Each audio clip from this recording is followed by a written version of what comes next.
아침 일라디오. 주말 잘 보내셨습니까? 누구나 큰일을 겪고 나면 주위에 있는 사람들을 다시 보게 되더라 라는 이야기를 많이 하시죠. 몇 년 동안 코로나19를 겪으면서 여러분의 인간관계에는 어떤 변화가 있으셨나요? 어제 한국보건사회연구원에서 발표한 조사 결과를 보니까요, 대체적으로 코로나19 이후에 친한 사람들과의 교류가 줄었고 혼자 있는 시간이 늘었다는 응답이 많았습니다. 그리고 아파서 도움을 받을 일이 있을 때, 또 큰돈을 갑자기 빌릴 일이 생길 때 도움을 받을 수 있는 사람이 있다는 응답이 코로나 이전과 비교해서 모두 줄어든 것으로 나타났습니다. 코로나19로 주변 사람들과의 교류가 줄어들면서 이전의 인간관계가 단절됐기 때문인 것으로 보이는데요. 코로나의 터널을 채 벗어나기도 전에 전 세계가 튀르키예, 시리아 대지진이라는 또 다른 재난에 직면하게 됐습니다. 폐허가 된 도시와 터전을 잃은 피해 지역 주민들의 삶은 앞으로 어떻게 되는 걸까요? 암담한 현실이지만 세계 각국의 구호와 구조의 손길이 이어지고 있는 만큼 절망 속에서 희망을 찾아보게 됩니다. 2월 13일 월요일, 오늘 아침 일라디오 출발합니다. 안녕하세요. 아나운서 강승화입니다.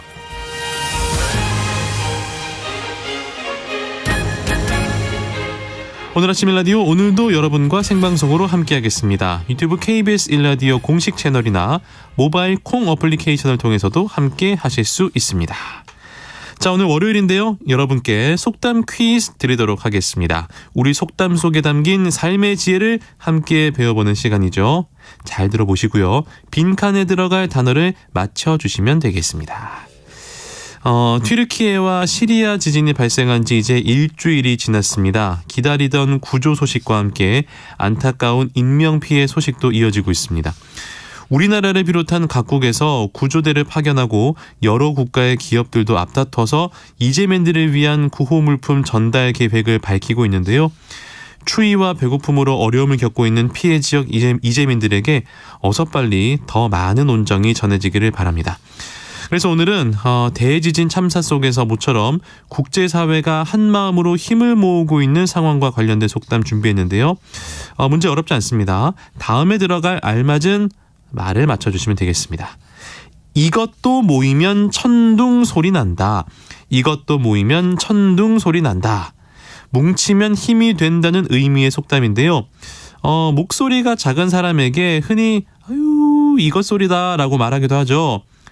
곤충입니다. 곤충. 힌트를 드리면 대충 이런 소리 냅니다. 아우 듣기 싫죠. 이것도 모이면 천둥 소리 난다. 오늘의 속담 퀴즈, 두 글자인 이것은 무엇일까요? 곤충입니다.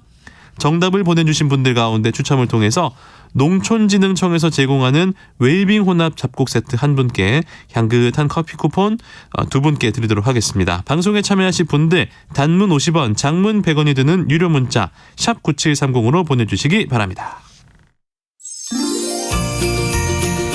유익한 정보와 살아있는 이야기가 있습니다. KBS 오늘 아침 일라디오.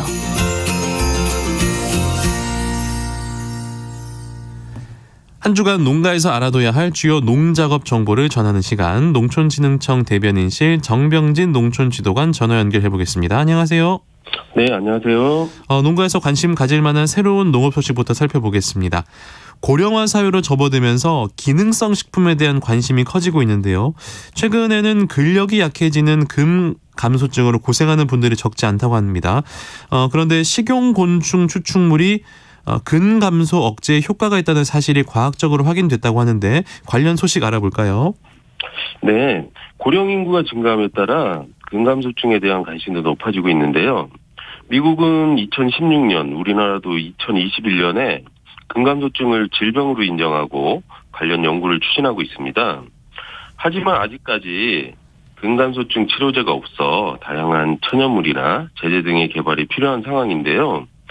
그래서 농촌진흥청에서는 식용곤충인 고소해에서 유래한 단백질의 근력 강화 효능을 밝히고자 근육세포 분화와 근감소증 관련 지표를 분석하였습니다. 고소해 추출물을 근육세포에 처리했을 때 아무것도 처리하지 않았을 때보다 근육 분야 촉진 지표 발현량이 약 60% 증가하였고, 근위축과 근감소가 있는 근육세포에 처리했을 때도 근위축 간여지포의 발현량이 약 36% 줄어들었습니다. 이번 연구 결과는 고소해를 근감소증 개선에 활용할 수 있도록 과학적 기초를 확보하는 데 의의가 있다고 할 수 있겠습니다. 연구 결과는 국제학술지인 라이프지에 게재되었습니다. 네. 우수 경칩에 대동강 물이 풀린다라는 속담이 있는데요. 이번 주 일요일이 절기상 우수네요. 이번 주 농업 기상 전망 알아보겠습니다. 네, 우수라는 말은 눈이 녹아서 비가 된다는 의미라고 하는데요. 갈수록 봄 기운은 완연해질 것 같습니다. 하지만 이번 주 오늘 전국이 흐리고 전남권과 경남권, 제주 등에 비가 오겠고 내일과 모레는 강원 산지, 경북 북부 지역에 비 또는 눈이 오겠습니다. 그 밖의 날들은 대체로 맑을 것으로 예상이 되는데요. 기온은 아침이 영하 7도에서 3도, 낮 기온은 2도에서 11도로 평년과 비슷하거나 조금 낮겠습니다. 항상 이 시기는 대기가 건조해 산불 피해가 많이 발생하곤 하는데요. 논두렁, 밭두렁 태우기는 가급적 삼가해 주시고 항상 산불 등 화재 예방에 각별한 주의가 필요하겠습니다. 네, 이번 주 농가에서 실천해야 할 농작업과 주요 농사 정보도 알아보겠습니다. 벼 재배 농가들은 이제 뭘 해야 됩니까? 네, 이제부터는 본격적으로 벼농사 준비를 시작해야 할 시기입니다. 국립종자원에 신청하신 정부 보급종 벼종자의 공급이 지난 1월 10일부터 시작되었습니다. 3월 31일까지 해당 지역 농협을 통해서 공급하고 있으니 신청 농가에서는 적기에 수령하시기 바랍니다. 그리고 올해 공급되는 보급종 종자는 전량 미소독 종자이기 때문에 종자 소독을 철저히 해주셔야 하는데요. 종자 소독 방법과 육묘 방법에 대해서는 가까운 시군 농업기술센터에 문의하시면 되겠습니다. 혹시 아직까지도 벼종자를 확보하지 못한 농가에서는 한국농업기술진흥원에 2월 22일까지 종자를 신청하시거나 품질 좋은 자가체종 종자 또는 농가 간 자율교환 종자를 확보하셔야 합니다. 체종 종자나 농가 간 자율교환 종자는 품질이 균일하지 않을 수 있기 때문에 반드시 시군 농업기술센터에서 종자 발학 검사를 받으신 후에 종자로 사용하셔야 한다는 거 잊지 마시고 실천해 주시기 바랍니다. 네, 겨울 작물이죠. 밀보리는 어떤 관리를 해줘야 할까요? 밀보리의 생육이 이제 다시 시작되는 시기가 다가오고 있는데요. 고품질 밀을 안정적으로 생산하기 위해서는 비료주기와 물관리 그리고 잡초 방제 등 건전한 생육과 피해 예방을 위한 철저한 관리가 필요합니다. 식물체를 뽑아서 새뿌리가 2-3개 정도 도달한 것이 확인이 되면 가지거름을 웃거름으로 주면 되는데요. 웃거름은 10아르당 남부지방은 5.5kg, 중부지방은 4.6kg을 주시면 됩니다. 특히 빵용 밀의 경우에는 단백질 함량이 12% 이상이 돼야 하기 때문에 이삭이 팬 후 일주일 안에 질소 3kg을 알거름으로 추가해주면 단백질 함량이 높아지고 빵 가공 적성도 좋아집니다.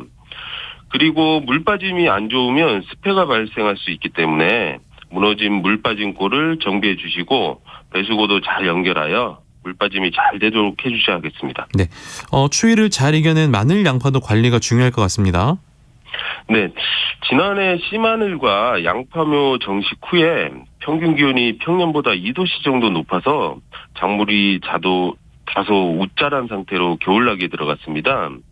따라서 잎줄기가 길고 연약하게 웃자란 마늘 양파는 1차 웃거름을 평소보다 적게 주시거나 생략해서 생리장애 발생을 줄이는 것이 좋은데요. 1차 웃거름은 식물체 뿌리가 양분 수분을 흡수할 수 있는 최저 온도가 4도씨 되는 시기에 맞추시면 되겠습니다. 그리고 생육 재생기에 비닐을 걷는 시기도 매우 중요한데요. 급격한 온도 변화는 잎줄기를 마르게 하고 이후 충분한 잎수 확보가 되지 않아 수량 감소로 이어질 수 있기 때문입니다. 한 지역 마늘의 경우에는 잎이 2-3매 나오고 10 내지 15cm 정도 자랐을 때 비닐에 구멍을 내고 마늘싹을 위로 올려주면 되는데요. 마늘싹이 일찍 나온 곳은 유인해 주기 전에 군데군데 숨구멍을 내고 기장을 확인한 뒤 기온이 높은 날 하루 전에 싹을 꺼내주시면 되겠습니다. 인삼 재배 예정지에 대한 관리도 매우 중요하다고 하는데요. 어떤 관리를 해야 됩니까? 네, 인삼은 이어짓기 장애로 인하여 거친 땅이나 사용하지 않는 땅을 1 내지 2년 따로 관리해서 재배하는 경우가 많습니다. 네. 보통 인삼 재배 예정지는 볏짚 같은 식물성 유기물이나 가축분 퇴비로 관리를 하는데요. 지나치게 많은 양의 유기물을 투입하면 인삼 잎부분이 누렇게 변하거나 뿌리 겉부분이 붉은색으로 변하면서 거칠어지는 생리장애가 발생할 수 있습니다. 인삼 예정지를 선정한 농가에서는 관리 전에 가까운 시군농업기술센터에 의뢰해 토양 화학성 검사를 실시하신 후에 결과에 맞게 관리를 하는 것이 좋습니다. 농가에서는 토양 화학성을 참고해서 닭 배설물 퇴비를 10아르 기준으로 3,500kg에 10 내지 15%를 더하거나 덜해서 주시면 되겠습니다.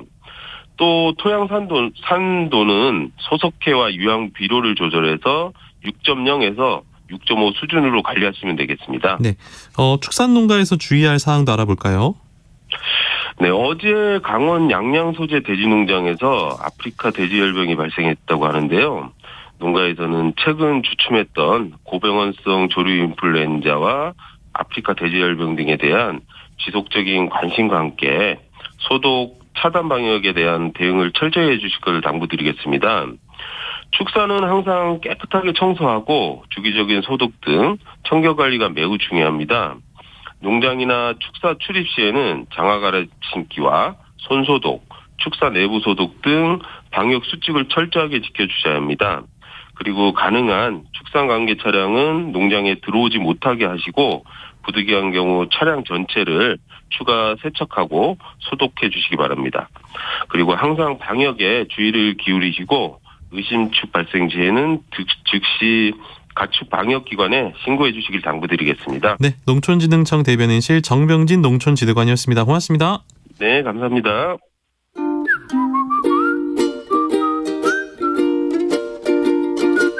오늘 아침 1라디오 강승화 아나운서의 진행으로 듣고 계십니다.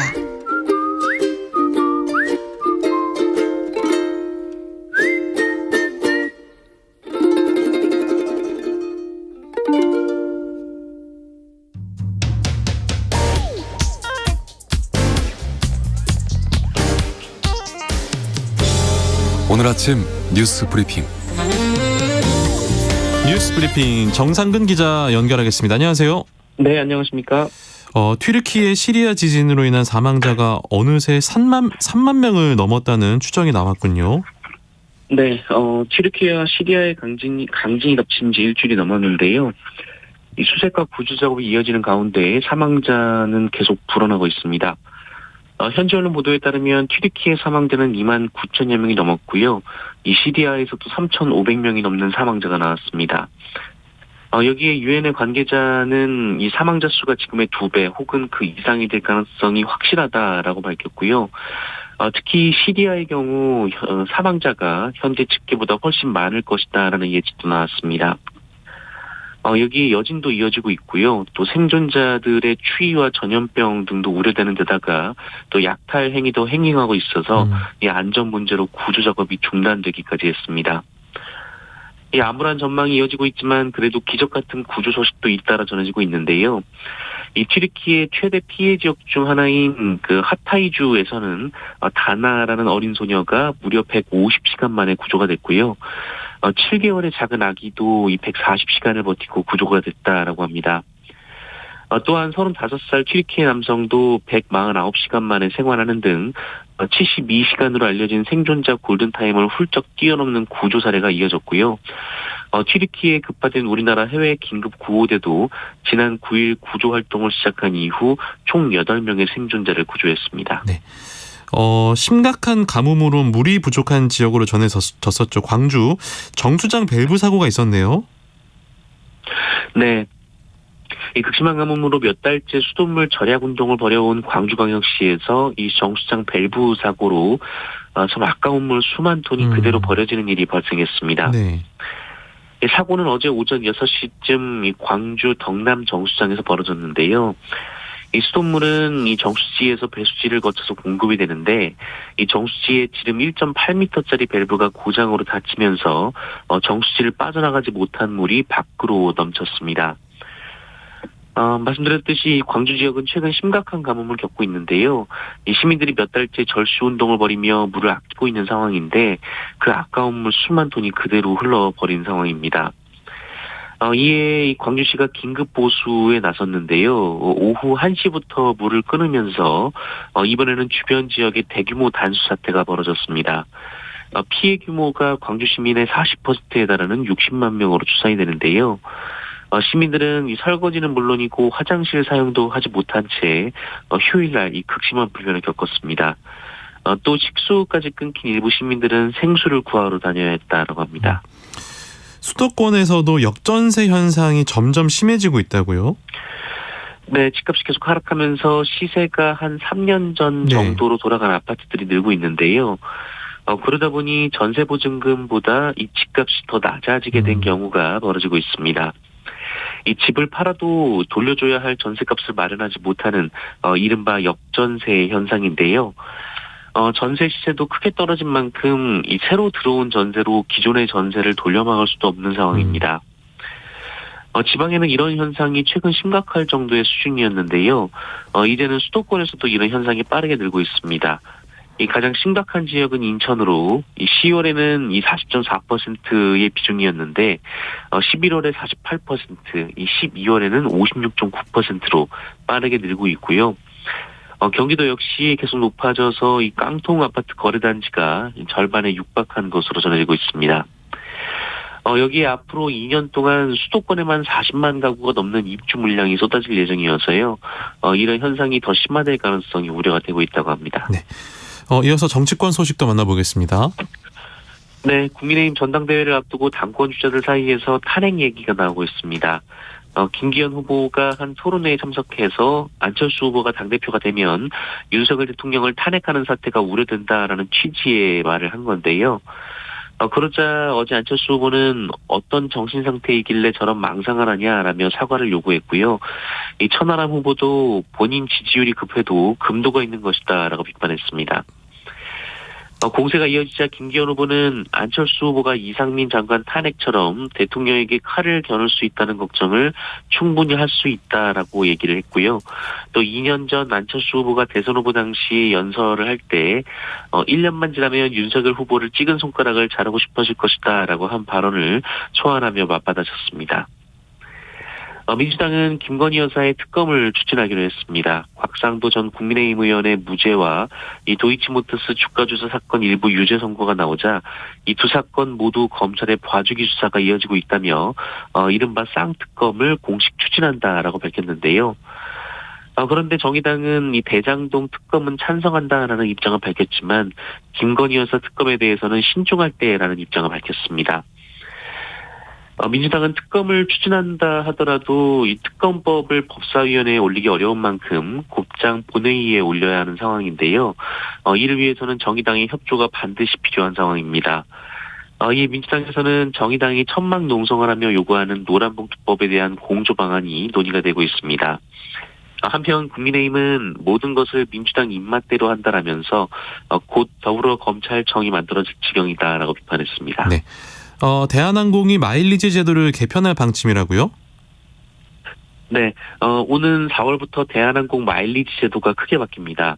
네, 항공권을 구매할 때마다 적립되는 마일리지는 이 보너스 항공권을 구매하거나 이 좌석 등급을 올릴 때 사용이 되는데요.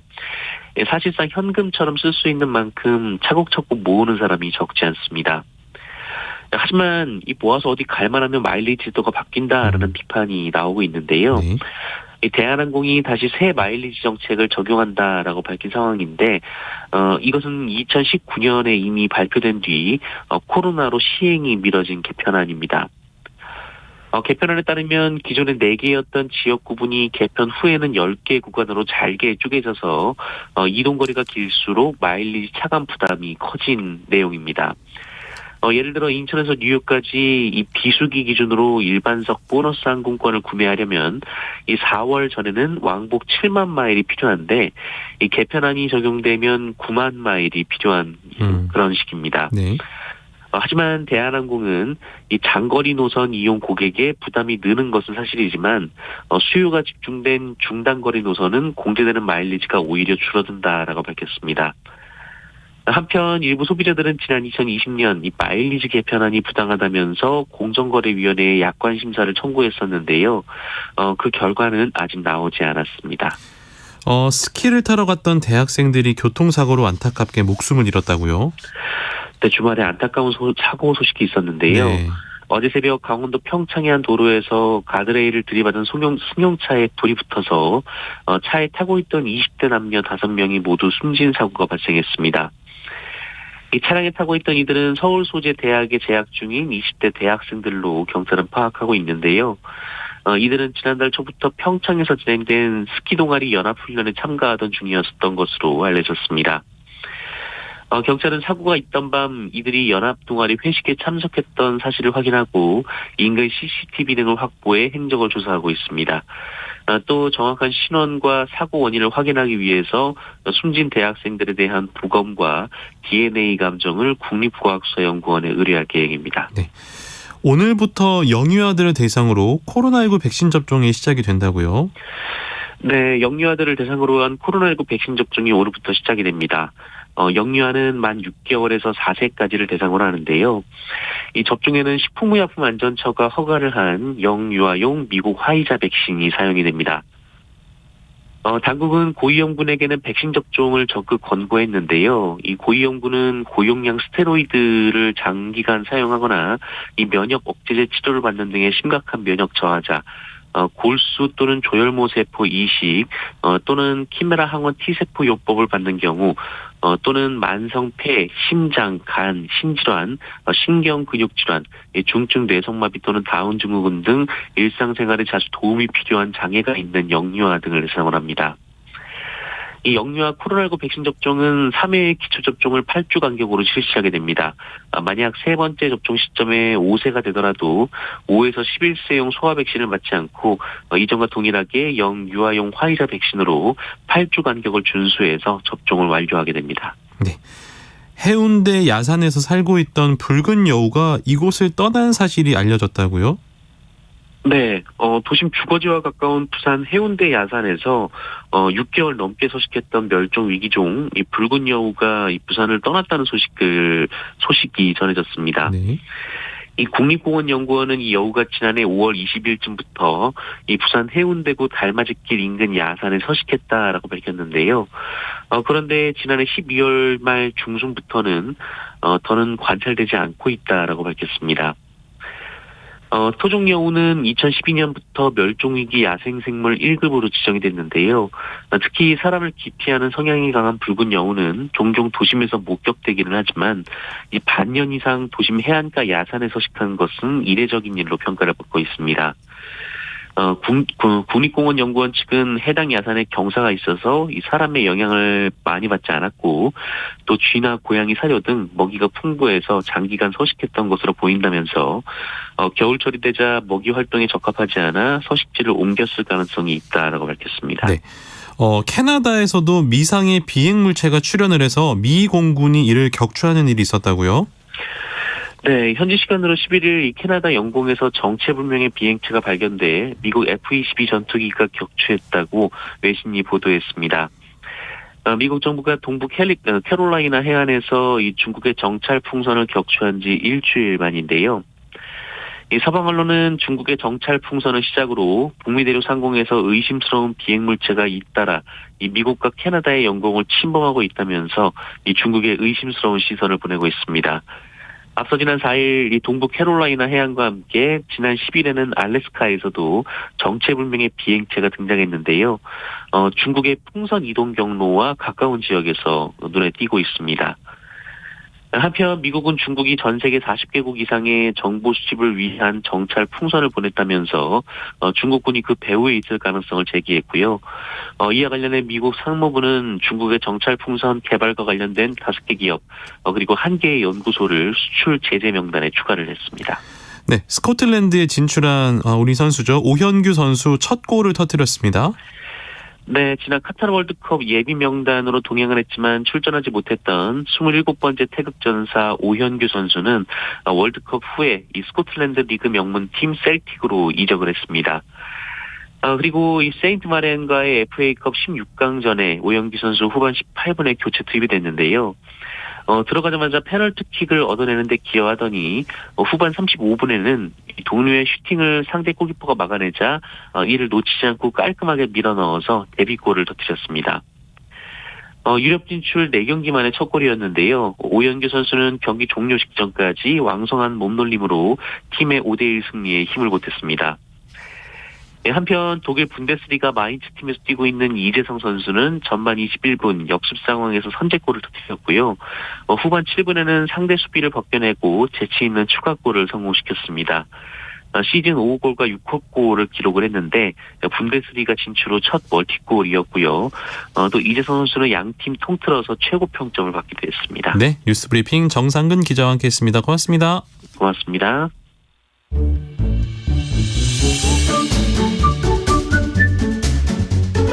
아침을 여는 기분 좋은 습관. KBS 오늘 아침 1라디오.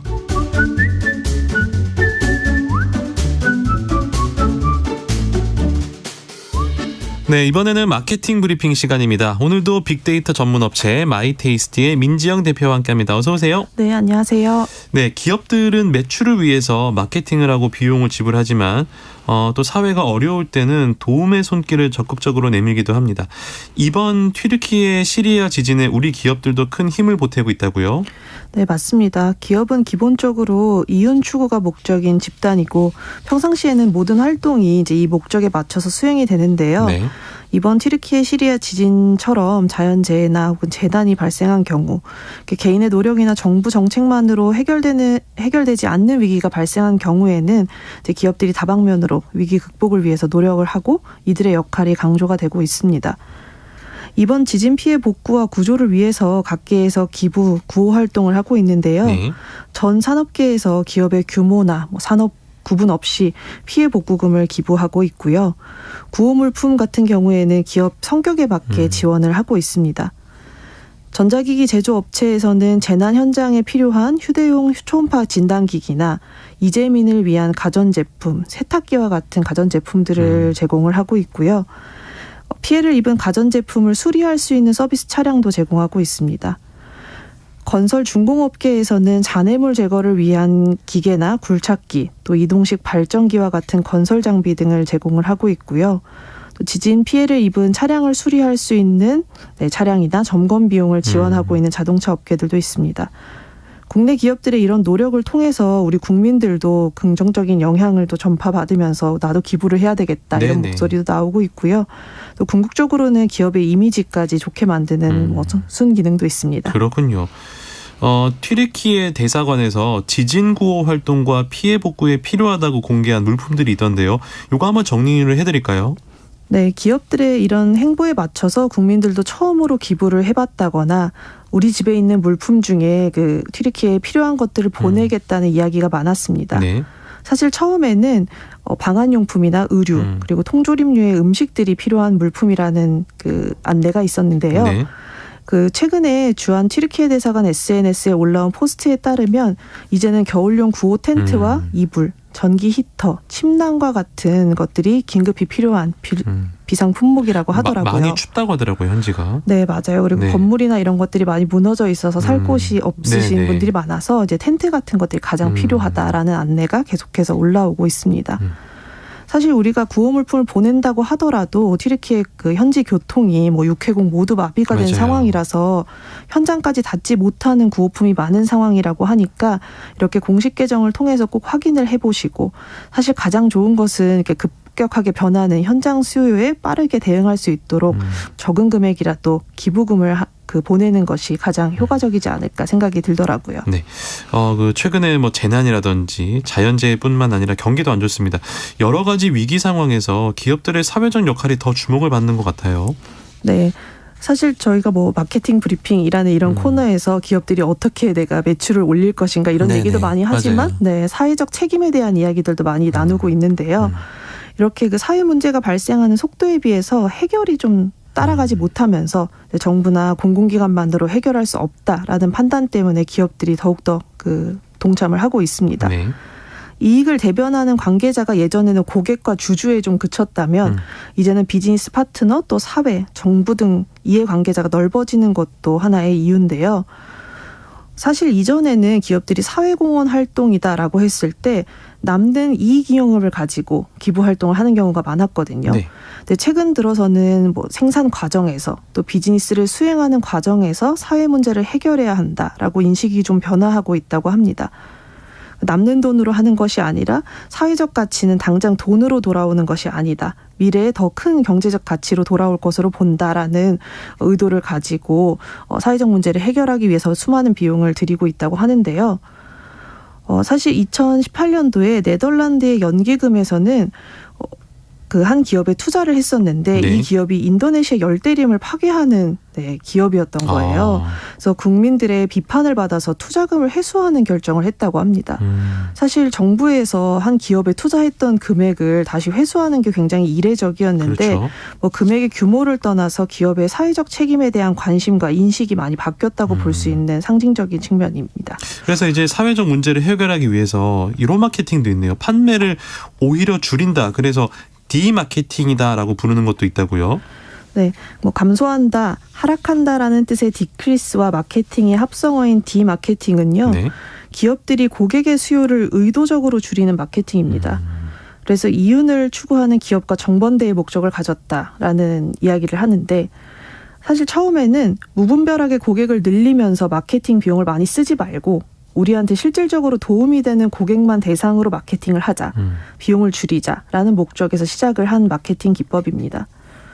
금융권에서 주거래 고객에게만 이체 수수료를 무료로 하는 것. 이게 대표적인 디마케팅의 일종이고요. 네. 가입 이벤트를 위해서 신용카드 발급받아 보신 적 있으실 텐데. 너무 많죠. 네, 이렇게 무분별하게 신용카드를 발급받는 고객들의 혜택을 축소하는 것도 대표적인 디마케팅의 사례입니다. 디마케팅의 의미가 점차 확장됨에 따라서 기업이 판매하는 서비스나 제품이 사회적 문제를 발생시키는 경우에 소비를 줄이라는 메시지를 남기는 것도 많은데요. 대표적으로는 담배 회사의 경고 문구가 있습니다. 네. 흡연으로 인해서 발생하는 질병들을 자극적으로 보여줌으로써 경각심을 일으키기도 하고요. 또 게임 회사에서는 청소년들의 게임 시간을 제한하면서 게임의 유해성에 대해서 이야기를 하기도 합니다. 또 환경하면 빠지지 않는 아웃도어 브랜드에서 이 옷을 사지 말라라고 했던 문구가 굉장히 대표적이었고요. 패스트푸드 업계에서도 어린이 소비자는 우리 기업의 방문을 자제하라라는 메시지를 남김으로써 소화 비만에 대한 경각심을 남겼던 것, 이런 것들이 고객의 수요는 줄이지만 고객들의 그 기업에 대한 이미지는 좀 높게 만드는 사례들인 것 같습니다. 그렇군요. 이렇게 이제 국내도 사회 문제에 대응하는 마케팅이 좀 많이 발전했지만 아직까지는 글로벌 수준에 못 미친다라는 의견도 있는데 해외에는 어떤 사례들이 있습니까? 네, 스위스의 식품 기업 같은 경우에는 각종 영양 연구를 통해서 저렴한 가격에 영양이 풍부한 제품을 연구 개발하고 공급을 하면서 전 세계의 빈곤층의 영양 결핍 해소를 위해 노력을 하고 있습니다. 또 스웨덴 가구 기업 같은 경우에는 풍력이나 태양광 에너지 분야에 2조 원 이상을 투자를 하면서 가구의 원료와 관련 있는 에너지 또 바이오 소재 개발에 투자를 하면서 건강한 소비를 이끌고 있다고 하고요. 또한 다국적 기업 같은 경우에는 베트남에 진출을 하면서 물 절약이라는 사회적 가치 활동을 통해서 이제 이미지를 좀 좋게 만들려고 했었는데 사실 기존에 이 국가에 있던 거의 독점 기업이었던 섬유유연제 기업이 있었는데 네. 이 브랜드하고 시장을 양분하는 성과까지 냈다고 하더라고요. 이렇게 마케팅 메시지만이 아니라 글로벌 기업으로서 각국의 정부하고 고민하고 의논을 하면서 환경 문제, 또 사회적인 문제 해결 방안을 찾아내는 방식으로 글로벌 기업에서는 마케팅을 전환하고 있습니다. 네. 모두가 잘 사는 관점에서 기업들이 많은 노력을 하고 있는데 지금과 같은 경기 불황이 심각한 상황에서 금융권의 의도적인 디마케팅도 주목을 해볼 수가 있을 것 같아요. 네, 2022년에 전 금융사의 연체액과 연체율이 전년 대비 증가를 하면서 네. 카드값의 연체가 1조 5천억 원에 육박을 하고 있다고 하더라고요.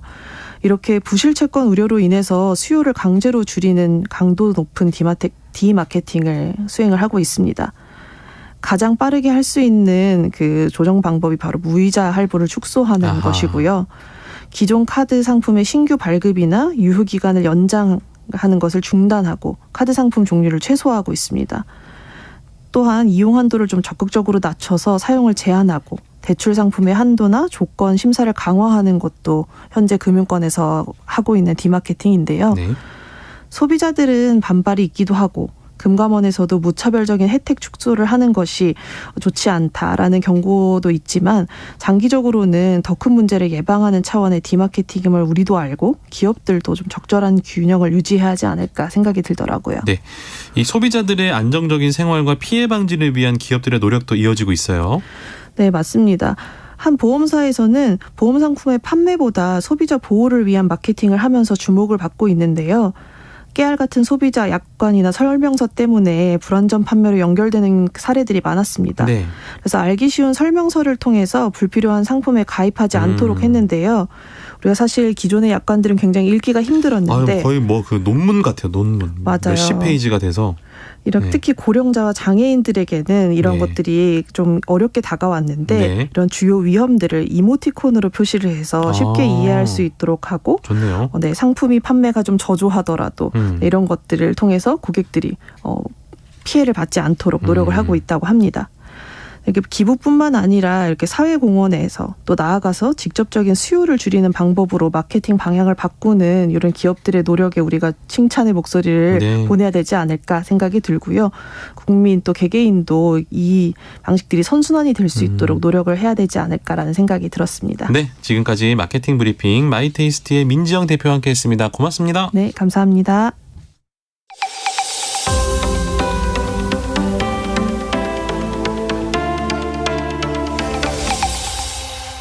KBS 오늘 아침 일라디오.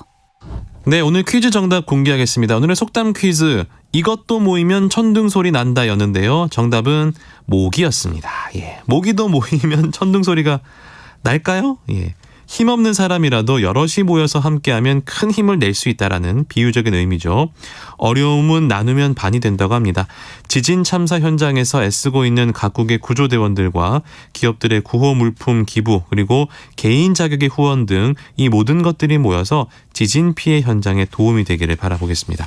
오늘도 많은 분들께서 문자 보내주셨네요. 0667번님 정답 모기. 작아서 못 입는 아이들 옷과 위생 상품을 구입해서 한 박스 만들어 튀르키예 아이들한테 보냈어요. 아이들이 구조되는 모습에 마음이 많이 아픕니다라고 보내주셨습니다. 5974번님 정답은 모기입니다. 튀르키예 지진 복구를 위해 모두가 동참해서 하루빨리 재난에서 벗어날 수 있도록 합시다 라고 보내주셨고요. 6624번님 정답 모기. 저는 장애인 단체 회원인데요. 지진으로 고통받는 분들께 조금이라도 도움이 될까 해서 성금을 모으고 있습니다라고 보내주셨습니다. 네, 오늘 이렇게 정답 보내주신 분들 가운데 농촌진흥청에서 제공하는 웰빙 혼합 잡곡 세트 0667번님께, 그리고 모바일 커피 쿠폰은 5974번님과 6624번님께 보내드리도록 하겠습니다. 모두 진심으로 감사드립니다. 오늘은 전국이 흐리고 곳곳에 비가 오겠습니다. 경북 남부와 전남 남해안, 경남권에는 오늘 오전까지, 그리고 제주도에는 내일까지 비 소식이 있네요. 강원 영동과 경북 지역에는 비나 눈이 내리겠고요. 늦은 오후부터는 내륙 지역에도 눈이 날리는 곳이 있겠습니다. 미세먼지 농도는 수도권과 충북, 충남, 광주, 전북은 나쁨을 보이겠고요. 대전, 세종은 오전에 일시적으로 나쁨 수준을 보일 것으로 예상이 됩니다. 오늘 아침 일라디오 오늘 순서 여기까지입니다. 저는 내일 아침에 다시 들어오겠습니다. 아나운서 강승화였습니다. 고맙습니다.